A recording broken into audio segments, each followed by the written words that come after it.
virtue politics. What do you mean by that? And uh, we talked about the Enlightenment already. A lot of people in our circles now are finally starting to question that. Can you talk about virtue politics? Yeah. So that really goes hand in hand with another pillar, which is a government or a mixed government of limited ends and unlimited means. And by virtue politics, I mean that you can't run a society where the virtue is not the norm. You're always going to have some level of vice, and trying to stamp out every vestige of vice, leads to very bad things. I mean, there's many historical parallels for that.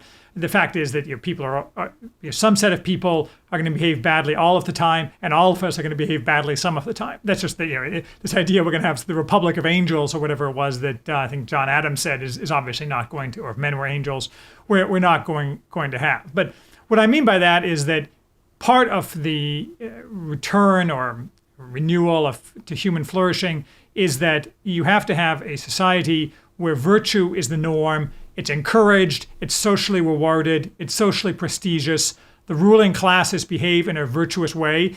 There's been many examples of ruling classes that have behaved in a virtuous way. Cynics will tell you that it's always just a cover for bad behavior, but that's historically totally false.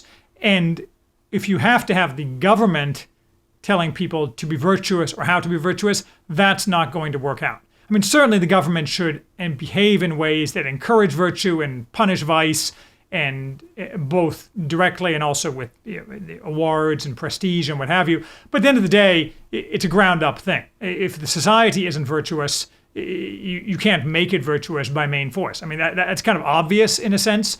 You definitely can legislate morality, but you can't create a virtuous society from something that's not virtuous.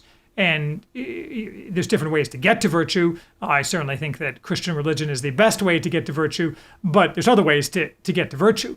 There's been non-Christian virtuous societies throughout history. So when I say virtue politics, I mean both at the body politic, people as a whole, the people who are politically involved or even a second-hand remove or third-hand remove, as well as the ruling class, which is what really matters, are virtuous.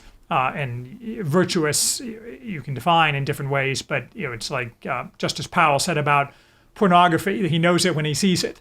I mean, someone who's of good faith will largely agree with anybody else of good faith about what's virtuous, at least if we don't allow the left-wing people to be part of the conversation, which we shouldn't.